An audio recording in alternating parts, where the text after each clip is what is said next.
Welcome to the #1 source for information, news, and opinion on your Columbus Blue Jackets. This is CBJ in 30, presented by Telhio Credit Union. You can also find the audio version on the CBJ Radio SoundCloud page, Apple Podcasts, TuneIn, Spotify, Google Play Music, or wherever you listen to your favorite podcasts. Now here's your host, Bob McElligott. Welcome to another Monday Mailbag edition of CBJ in 30, presented by Telhio Credit Union. This, I think, is going to prove to be my most challenging Monday Mailbag of the season to this point. And I stress that last part, to this point. You know, I realize that I've been spoiled in the last couple of years because even when there have been dips in the Blue Jackets' performance, and even if we didn't know if they were going to make the playoffs or not, I think we still had a pretty good idea that they were. I think that we still felt like, well, they're going to find a way to pull it out, and they're going to get in. They're going to pull it out, and they're going to get into the playoffs. Even last year, I mean, they were borderline, and then the playoffs got expanded, and they wound up getting in, and they beat Toronto, so all was well. But I just realized how spoiled I was because right now there's a serious question as to whether or not they're going to get in, and you have serious questions for me about it, and I'm looking forward to answering all of those questions for you on this show today. First, I want to follow up on the show that I did Friday. On Friday, I did a story about 4 young ladies. They're in high school in Grand Rapids, Michigan. They have all gotten together. The 4 of them go to 3 different schools total, and they have all come together to produce high school hockey broadcasts for Forest Hills Northeast high school team. And they all have different jobs that they do, and I talked to them. If you missed that on Friday, you can go back and find it at our CBJ Radio SoundCloud page, anywhere where you get your favorite podcast, or if you want to see the video version of it, go to the Blue Jackets YouTube page. You'll find it all there. But after I did that story on Friday, I got this direct message on Twitter on Saturday that just about knocked me over. First of all, I had a lot of great response to that story, so thank you. Thank all of you for that. But I got this message on Saturday, and I was stunned because it was a reminder of how small the hockey world actually is. And I'm going to read it to you right now. It says, Bob, thanks for doing this story on the live stream video team. I am the coach, Tom Bissett, and we appreciate the support for the girls. They have done such a great job. I actually have a Blue Jackets connection as I played with in Switzerland in 1994 and for in Helsinki, General Manager Jarmo Kekalainen back in the day. Thanks again. Can you believe that? I just talked to the girls. I just wanted to do the story on the girls. Didn't get into expanding the story any further. Didn't even know it had a Blue Jackets connection, but lo and behold, it did. And their coach was a teammate of Jarmo's, and then he played for Jarmo. Again, it's stunning to me how small the hockey world actually is. And it's a good reminder, too. Quite honestly, the whole world is a small place, not just the hockey world, but the entire world is a small place. So keep that in mind, whatever you do. But I was so happy to get Tom's message. First of all, he's proud of the girls, as well he should be for what they're doing. And then to, come back and find out that he had played with Jarmo was just something else. So I wanted to follow up on that story for you before I get to your questions. And I also want to tell you about Telhio Credit Union. They have been putting people ahead of profits since way back in 1934. Now think about that. That was prior to the Depression, right? It was just about, it was coming. It was coming in a couple of years. But that's when they started putting people first. And they have never changed that philosophy until today. They are still doing those same things. They are still making their customers the most important thing. So if you would like to see how Telhio Credit Union could work for you, would it be a good place for you to put your money? Well, I have the answer for you. Well, I don't have that answer. You have to answer the question, but I can tell you where to get the answers to the question. Go to their website at telhio.org. You'll be able to surf around there, click on the different links. They've got all the descriptions of their services, the perks that they provide. Maybe you'll find something there that you really like that you're not getting wherever you currently have your money. And they would be happy to help you out and happy to take you on as a customer because, like I said, they've been taking care of their customers for a long, long time. So the only question at the end of the day for you is why use a regular bank when you can use a credit union that will put you above everything else. Telhio Credit Union. Find them on the web at telhio.org. All right, let's get to it. I'm going to start. Now, you might imagine that we're going to run into a lot of similar themes in your questions today, whether they came to me on Twitter at Bobby Mac Sports, whether you emailed me a voice memo at bobbymac@bluejackets.com. We're going to see some similar themes. So I'm going to get into a couple of voice questions right away. I'm going to answer this first one because it came in first and I've had it. So I'm going to answer this question and then you'll see where the similarities all start. Okay, so here's question number one. Here we go. Hey, Bobby. This is Adam out in Denver, Colorado. Big fan of the show. I've been watching the Jackets this year. I was, hoping for a good year. Thought we were going to take a good step, with the additions of Domi and now LAINE. I'm just kind of wondering what you're thinking. What's going wrong? What needs to change right now? I'm thinking about it like, is it a Torch thing? Is he not meshing well with the players we got? Is it our defense? Like, what do you think needs to change for the Jackets to get to that next level? Like, I don't feel like we're that far away. We got some promising young stars, like, Benstrom and Foodie and guys like that. And I'm just wondering what you think needs to change for the Jackets to get to that next level. Look forward to you answering my question. Have a good day. Thank you, Adam. I love that this show reaches all corners of the world, quite frankly. So it's great to have Adam checking in from Denver, Colorado. There are Blue Jackets fans everywhere. That's not just a saying that I have on this show. That's the absolute truth, and many of you know that. So, Adam, thanks for your question. Listen, the first thing that jumps out to me is, what is the problem? Look at the middle of the ice. We've been talking about this and maybe doing it with kid gloves over the course of the last couple of weeks. But the center position, which looked like going into the season, it was finally rectified, is now just wrecked. No more Pierre-Luc Dubois. No more Mikko Koivu. And you could say, well, do you really count him? He only played a couple of games. A veteran centerman that has played as many NHL games as he has, yes, I'm going to count him. And then Max Domi, who they acquired to play center, so they thought, hasn't been able to live up to that challenge. So the center position, you want to know what the problem is? It starts right in the middle. It starts in the middle of the ice.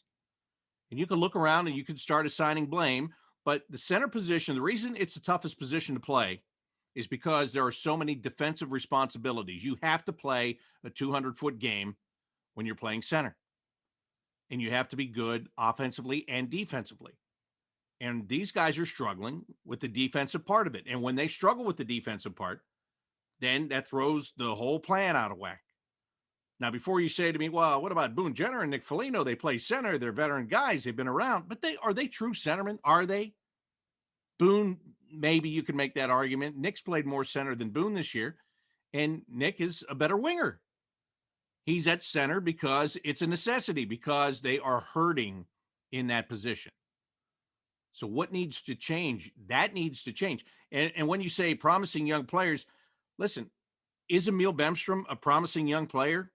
Or is he going to be a flash in the pan, a guy that has had good success in Europe and can't put it together in the NHL? I don't know. Liam Foodie, first-round pick. We've seen him play well. He's down in Cleveland playing in the American Hockey League, as he should be. As he should be. That's where you should learn. And he's doing that right now. Is he going to pan out? We'll find that out. But the answer to your question is the center position. What's the issue? It's the center position. Now, we're really going to get into it more. And this guy's going to break it all down. You know how Adam had that nice, concise 45-second call? Well, we can shoot all of that out of the water right here. Hey, Bob. It's Cameron Maynard here from Belford, Kentucky. I have to be honest with you. I've always been a fan of John Tortorella. I know that, the Blue Jackets were not a very good franchise before Tortorella got to Columbus. And then he came in and he's led us to 4 straight playoff appearances, including a playoff series win. Now, I mean, 3 years ago or whatever, during one of those years, during that playoff run, the average person would have told you, if you said that you wanted to fire Torts, that you were crazy.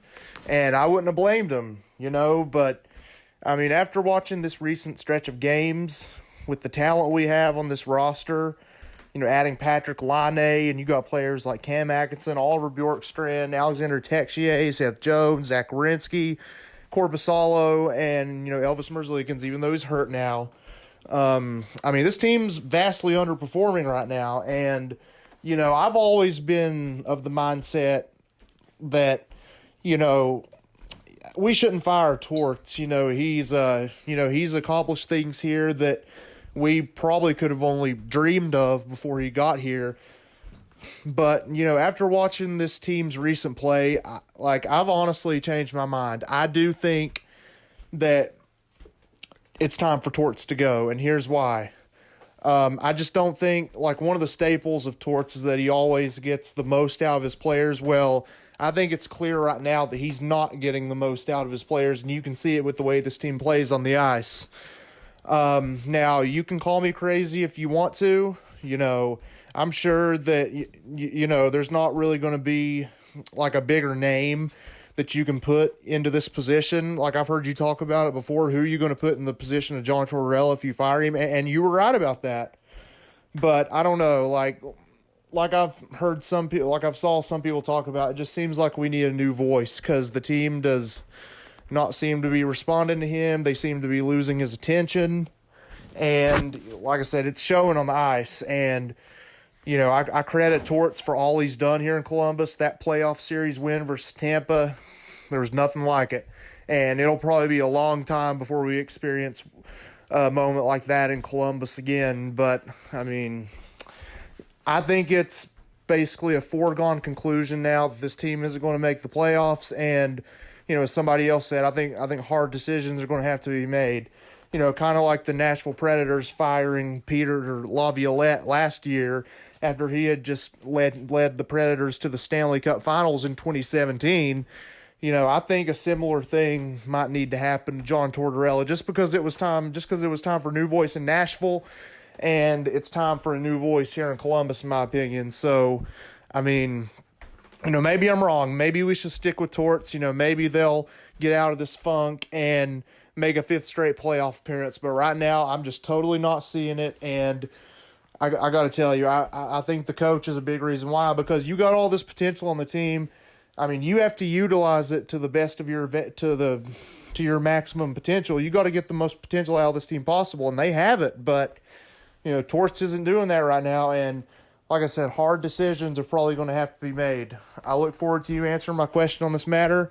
And as always, go Jackets. Thanks, Bob. All right, Cameron. All right. Fair enough. It's one. There are a couple of things before I get to the next one here. And I'm only going to the next one because it kind of ties in with this one. But listen, a couple of things I want to point out before I move on to the next one. And that is, when you talked about all these great players that are underperforming, I didn't hear you mention one centerman. Not one. LAINE, wing. Atkinson, wing. Korpisalo, goalie. Who else did you mention there? Anyway, I didn't hear any centerman. Didn't hear any. And you heard the answer to my previous question. So I just want to point that out to you. And I also want to point out something else here. And I'm going to look this up as I say it to you. And because I want to make sure I'm right. I should know that I'm right, but I just want to double check this because last year seems like so long ago. So long ago. Let's see here. And I'll tell you what I'm looking at. And this is what I can't remember. Okay. I'm going to have to do it a different way here. I'm looking up the Stanley Cup playoffs from last year because I want to have this information before I answer this question. I know I'm trying to type and I'm trying to talk all at the same time. It's like walking and chewing gum, right? It's a tough thing to do, as it seems here. But the thing about it is, I want to see what the heck Nashville did in the playoffs. That's what I'm looking for. Because I can't remember. I know it wasn't that long ago, but it was that long ago. Okay? It was not long ago, but it was a long time ago to me as to what they did last year. Here's my point. Let me get to the meat of it, because I can't type and talk at the same time, obviously. They changed coaches, right? They changed coaches and they fired Peter Laviolette and they brought in John Hines. And it was a very quick transition. Okay. Look at them this weekend. Yeah, they won 2 games. But are they any different? I'll tell you why they made those trades, I got to settle this down and figure it out. Here's what I'm trying to say. Now, I'm done typing. Okay. I'm done typing. I just gotta stop this. All right. They fired Peter Laviolette. They hired John Hines. What changed? They did that because they had 2 centermen in Ryan Johansson and Matt Duchene, who they're paying a ton of money. And there was the underperforming of the team. So they had to do something. Okay, so they felt that Laviolette was a voice, as you said, Cameron. It was a voice that no longer was being heard. So they made a change. And they brought in John Hines, who was fired by New Jersey. What did it really change? I mean, what changed in that whole situation? Or did they win a Stanley Cup? No, they didn't. Did they go deep in the playoffs? No, they didn't. They didn't. So, and this year, look what they're doing. They're underperforming. They're completely underperforming. And by the way, now I finally found it after all this time. Arizona beat them 3-1 in the playoffs. So they made that coaching change. What did it change? It didn't change anything. Like, they got in the expanded playoffs and then they got knocked out before they could even blink. This year, they came into the weekend behind the Blue Jackets in standings. So they made those changes. You know why you make changes like that as a general manager when you have big contracts? Because once you change the coach, if there's still the same dismal performance, that reflects on you. And you're right. They were underperforming. And they're still underperforming. Johansson, Duchene. They've got Philip Forsberg on that team. I'm not saying he's an underperformer, but they've got Arvidsson. They've got Roman Josi. They've got Ryan Ellis. They've got Matthias Ekholm. They've got, Pekka Rinne's on the backside now, but, Saros is supposed to be a good young goaltender, and he's beaten the Blue Jackets in 5 of the 6 games they've played this year, right? Oh, no, Well, he started 5 of the 6. He won 4 of the 5. So, did it change that much? But the general manager had to make that switch, because if he doesn't, now it's really on him. He's got to try to do something to take the focus off him. And it didn't change that much. So what I'm saying to you is, well, let me get the next one in here, and then I'll finish on this. But again, they're tied in. There's going to be more tied in here, as you might imagine, with the way the team is playing recently. Here we go. Hey there, Bobby Mack. This is Don out in Virginia, and this is my question for the Monday Mailbag after watching the Jackets lose to the Preds for a second time this weekend. I'm not asking for specifics, but with your pulse on the club and knowing all that you do, which is a lot, do you feel like something big is about to happen this week to change the trajectory of our team? Looking forward to hearing your answer and the rest of the podcast. Have a good week. Well, thanks, Don. Look, and I think the big thing that you're alluding to is changing of the guard, like the head coach of this team. And in these situations, is it possible? I mean, is that the thing that gets brought up? Yeah, it is. But I think the biggest thing thing that could happen for this team is to start getting your head on straight and playing right. That's the biggest thing. So again, I don't think that's the answer. And who are you going to put in there? Are you going to put somebody else in there right now? Are you going to elevate an assistant and then ride it out the rest of the year?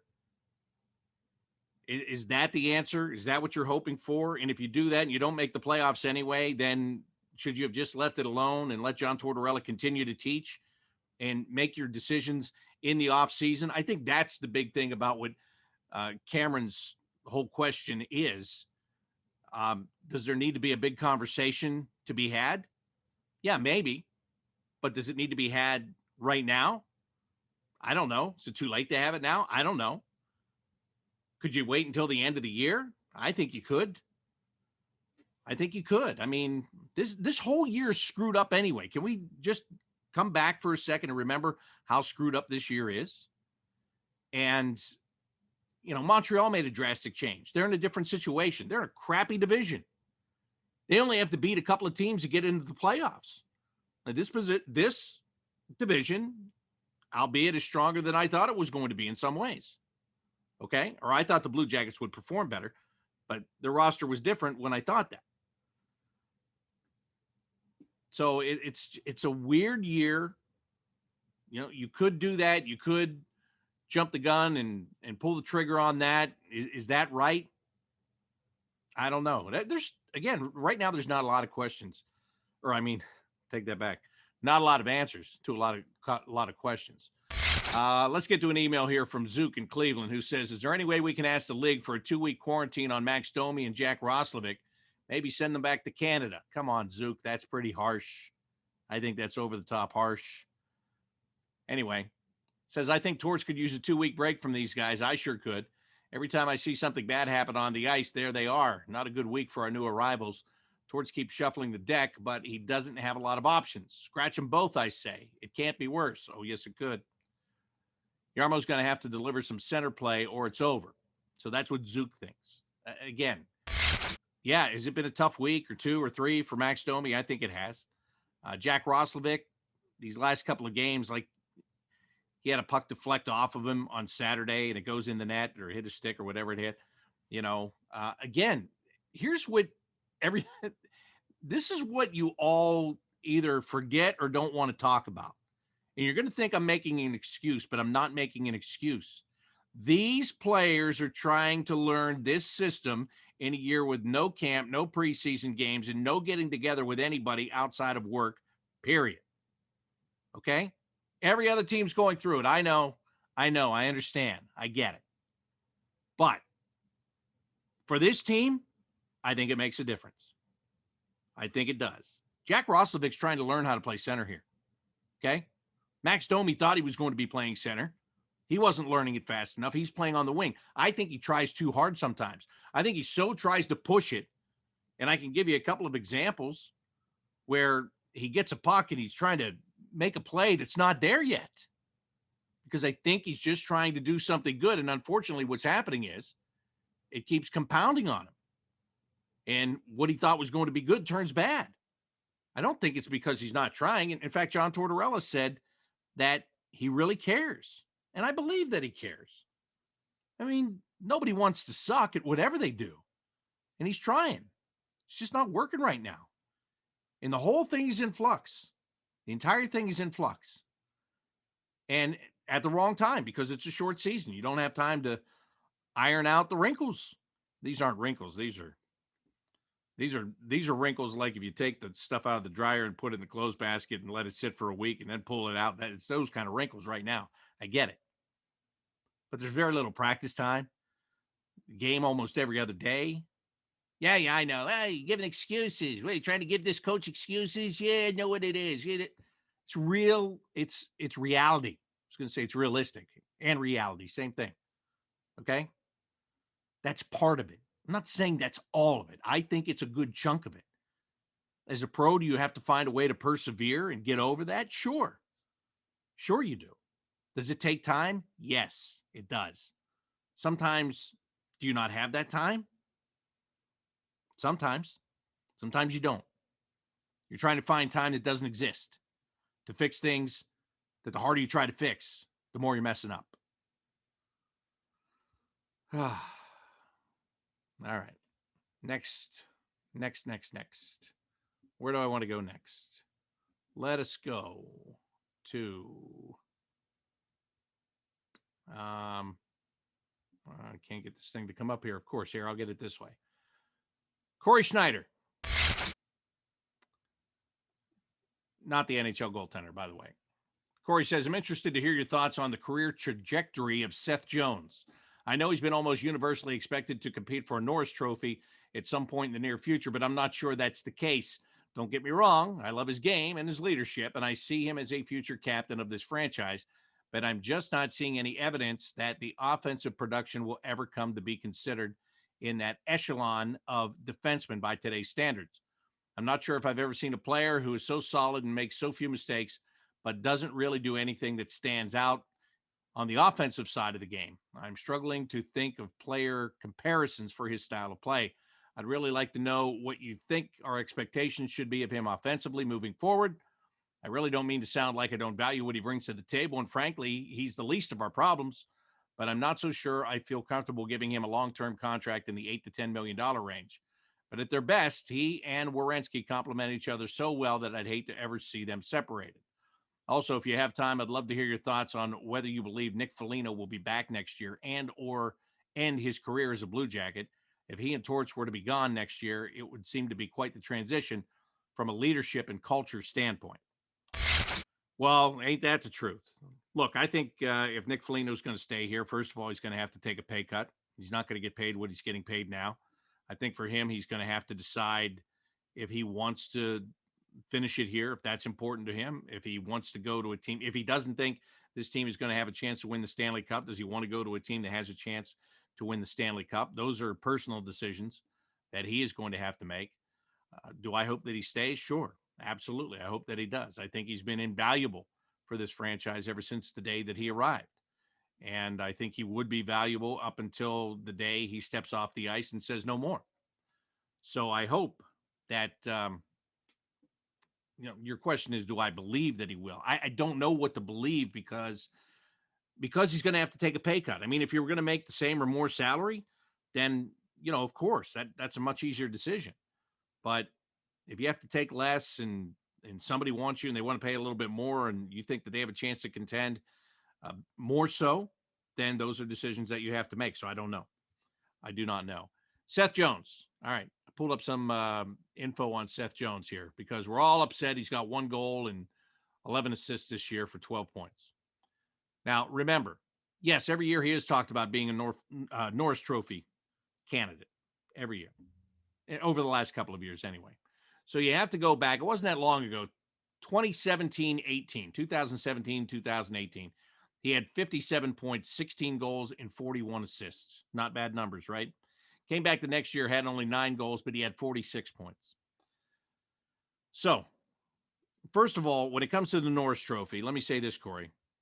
If they would vote on the Norris Trophy based upon the criteria, Seth Jones would be right there with a chance to win it every year. What is the criteria? The best defenseman in the NHL. It doesn't say the best offensive defenseman in the NHL, but yet, that's the way it's determined. Points are a big factor. You're right about that.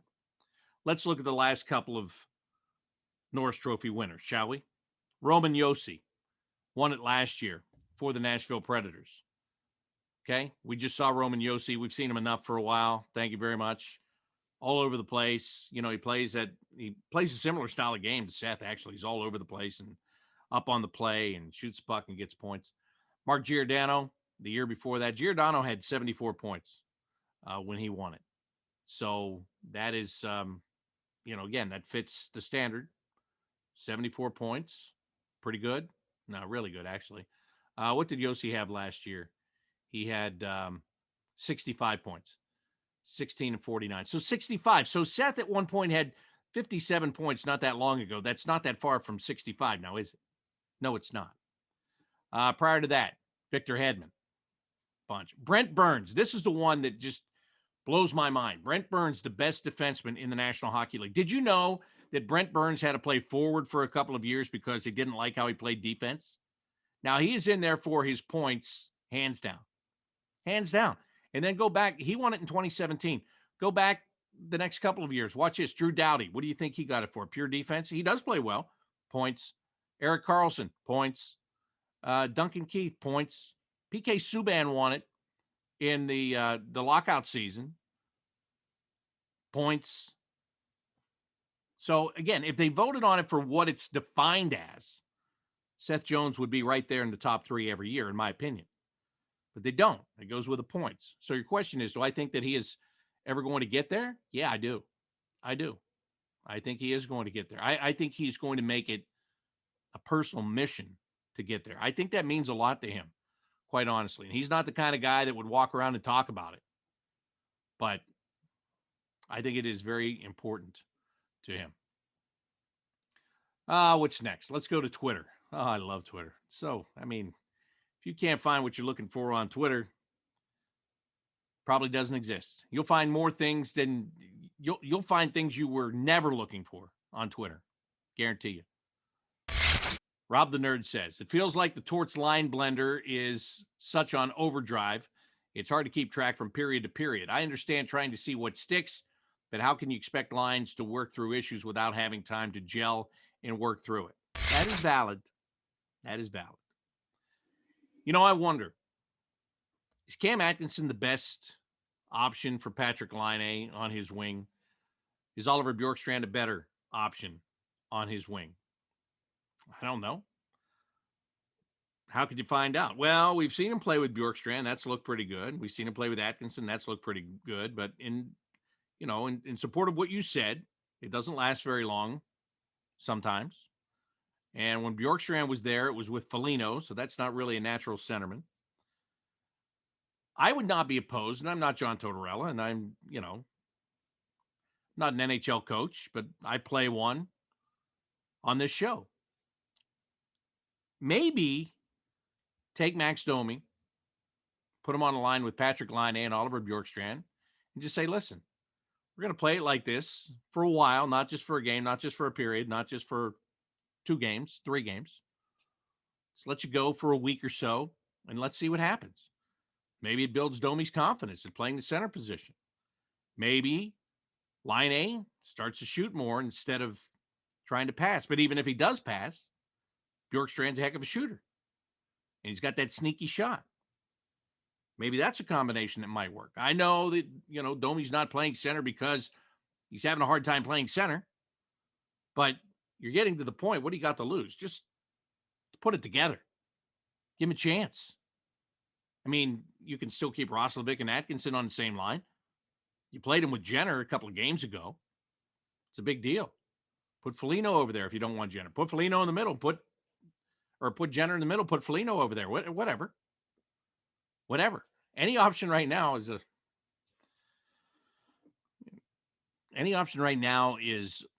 probably on the table because things don't seem to be working consistently. All right, Lauren checks in. It says, fans want to fire Torts. Shocker. Isn't it unfair to place the blame on him with so many new players, little practice time, and no chance for off-team ice activities? Torts says it's not lack of effort. They're doing their best under the circumstances. Firing Torts won't help. Well, Lauren, like I said before, I agree with that for the most part. I do agree with that. But the head coach is always the lightning rod for when things aren't going well. I mean, that's part of the job. He would tell you that. It's part of the job. So, you can say that people are unfair in calling for that, or it's the easiest fix. What are you going to say? Get rid of everybody and start over? No, you're not going to do that. You can get rid of one guy and start over, but is that the right answer?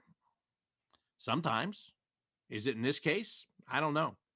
I think it's just such a weird year that I don't know. Patrick Villata asked me, this goes back to last week, is it time to panic now? Yeah, you're good with that, Patrick. Go ahead. Panic to your heart's delight. That's what you can do.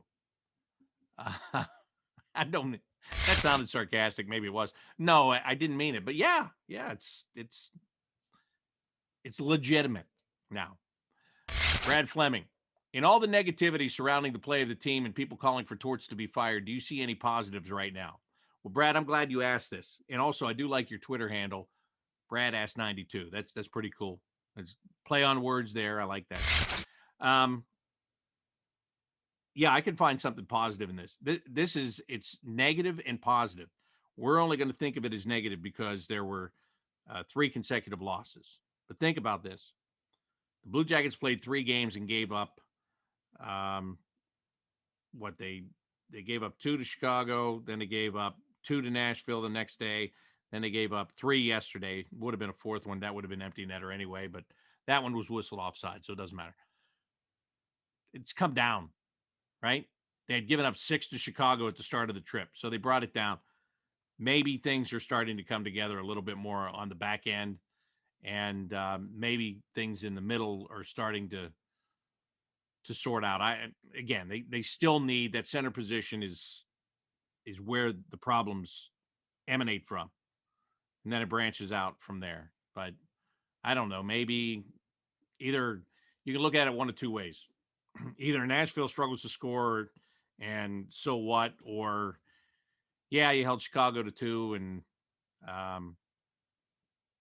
then you held Nashville to 2 and 3. So maybe the team play is starting to come back. Find out this week, right?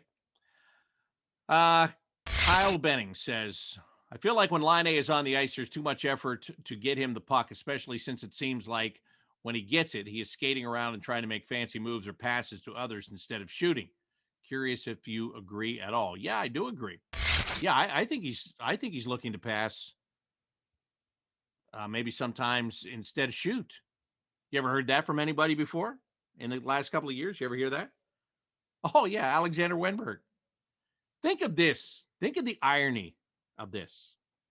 If Wenberg had stayed, if he were still here, now remember, he's not here because he wasn't producing enough to play first or second line center, okay? He's playing third line center. That put him out of whack when it came to the salary cap. He's making too much money to be a third line centerman, not enough production. Likes to pass and not shoot. Now, hindsight's 2020. There's no way you would have thought about this prior to Patrick Laine's arrival, but now Laine's here. So let's just talk about this. If you had Alexander Wenberg right now, would he be the perfect centerman for Patrick Laine? And hear me out. Because he likes to pass more than shoot. And Laine should shoot more than pass. Would they have complemented each other? Doesn't matter now because it's not going to happen. And he's gone. But isn't that ironic that he didn't fit into the system and now he would probably be playing first line center if he was still here because of the dynamics of that position and the personnel changes at that position. Crazy, right? It's crazy. All right, I was just about ready to close it out, and I literally just got something from Bakes. And Bakes has sent an email. He says, I've been trying to send a video, and it keeps telling me that it's too large. I'll try again next week if this one doesn't work. Well, Bakes, I have news for you. It worked.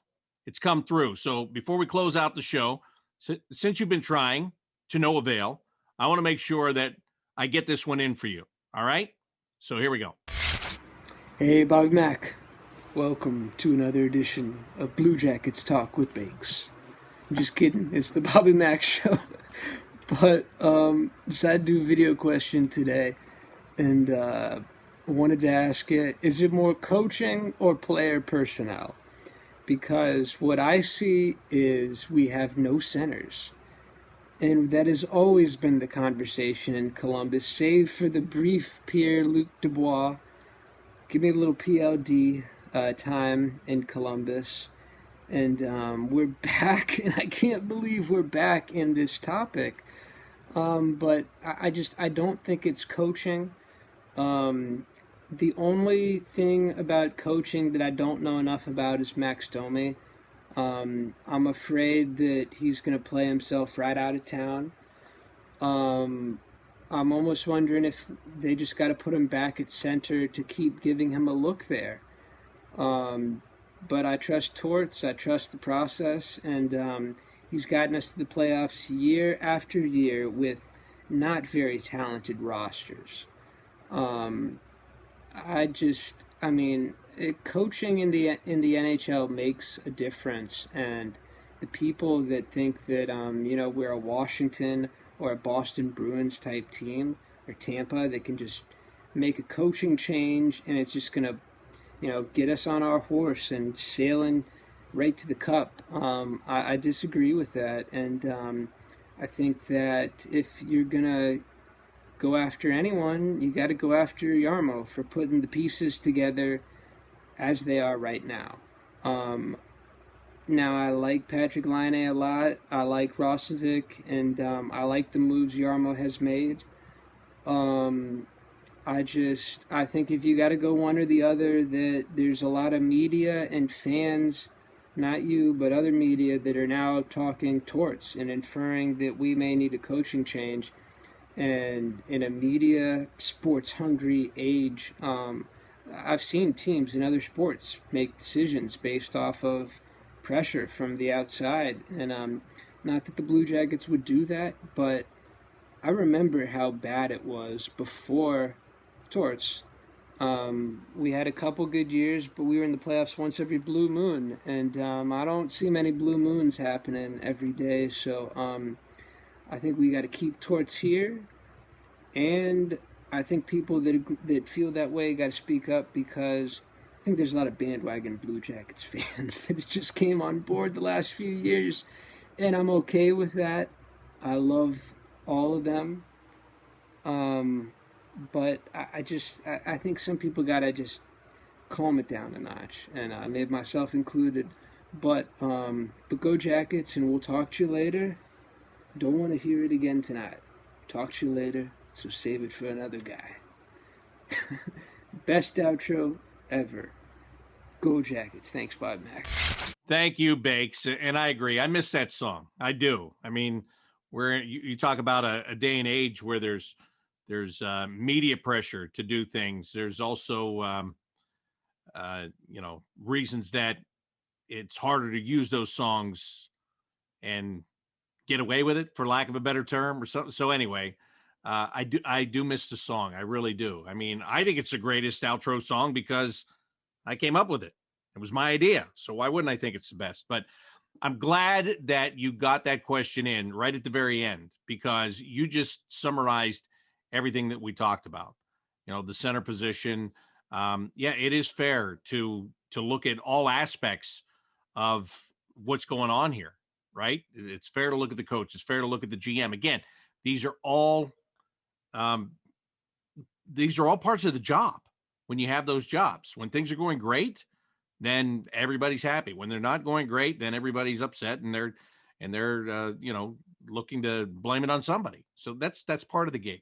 So everything you said there, I think, was spot on.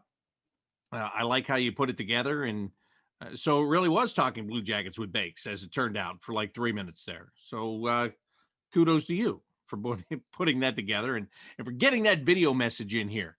I appreciate that. And again, anytime you want to send me a video, or if you want to send me an audio question, a voice memo on your phone, all you have to do is email me, Bobby Mack, BOBBYMAC, @bluejackets.com. If you want to just answer or ask, rather, just want to ask your question on Twitter, you can do that. You can find me there at Bobby Mack Sports. However you want to do it, I'm cool with that. You know that by now, right? So just bring them. Whether things get better or worse, doesn't matter. You have a question, tell me what's on your mind, and we will address it on the next edition of the Monday Mailbag. I just screwed that whole up. This is like 2 weeks in a row I screwed up the outro to the show. Like I missed the song so much, that being an outro, I screwed up the whole thing. But anyway, send me your questions whenever you want to. I will address them with you again next week on the next Monday Mailbag edition of CBJ and 30, presented by Telhio Credit Union. See, now that was professional, but it took 2 takes, and I hate that, especially in a show where I'm just like going. I don't like 2 takes, but I had to take them. So what am I going to do? I'm just as good as everybody else around here right now. I'm not getting it done the first time around, so I had to backtrack, and I had to do it all over again. But hey, As long as you go to do it the second time and you get it right, that's better than the alternative. I'll tell you that. All right, Blue Jackets tomorrow night at home taking on the Detroit Red Wings. Some of you are going to be there to see it. Eyewitnesses.